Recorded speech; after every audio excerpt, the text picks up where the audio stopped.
স্বাগত সবাইকে আবার আরেকটা ভিডিওতে। তো যেহেতু তোমরা জানো যে কলকাতা সফর চলছে, কলকাতা ব্লগস চলছে, সেই অনুসারে আজকের আমাদের প্ল্যান ভিক্টোরিয়া মেমোরিয়াল যাওয়ার। তো সরাসরি সকাল সকাল আমরা সেজেগুজে বা স্নান টান করে বেরিয়ে গেলাম সেই কলকাতা শহরের রাজপথ ধরে, যে রাজপথে রেখা রয়েছে বিভিন্ন ধরনের ঐতিহ্য এবং কলকাতার হৃদস্পন্দন। তো এই যে শহরের মধ্যে এখন আমরা দাঁড়িয়ে রয়েছি যে ইডেন গার্ডেন। আমরা চলে এসেছি ভিক্টোরিয়া এবং সেখানে এবার যেমন তোমরা দেখেছিলে যে এর আগেও ভিক্টোরিয়া এসেছিলাম, তো এবারও সবাইকে নিয়ে আবার ভিক্টোরিয়াতে এসেছি। টিকিট চেক করা মাত্রই সোজা চলে গেলাম ভিক্টোরিয়া মেমোরিয়ালের ভিতরে। আশা করি তোমরা সবাই জানো, চেনো ভিক্টোরিয়া মেমোরিয়াল। কলকাতায় এসেছো আর ভিক্টোরিয়া মেমোরিয়াল যাওনি এরকম মানুষ খুব কমই রয়েছে। তো সেই ক্ষেত্রে ফ্যামিলিকে নিয়ে আবার চলে গেলাম ভিক্টোরিয়া মেমোরিয়াল। আর এই হলো মহারানী ভিক্টোরিয়া, তার ভিতরটা কিছুটা দেখতে এরকম।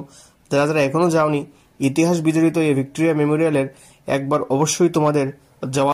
বেশ 2-3 ঘন্টা ঘোরার পর বেরিয়ে গিয়েছিলাম। বেরিয়ে দেখছি এখানে একটা কাঁঠাল আছে, আর যেটা দেখে আমরা অনেকে আনন্দিত। আর একটু বাচ্চামি করেছিলাম আমরা। ক্ষেত্রে এখান থেকে সোজা বেরিয়ে গেলাম একটু শপিং করবো ভেবে। তো আমরা বড় বাজারের উদ্দেশ্যে বেরিয়ে গেলাম। টুকটাক কেনাকাটা করার পর এখান থেকে আমরা সোজা চলে গেলাম আবার আমাদের পরবর্তী গন্তব্যে। তো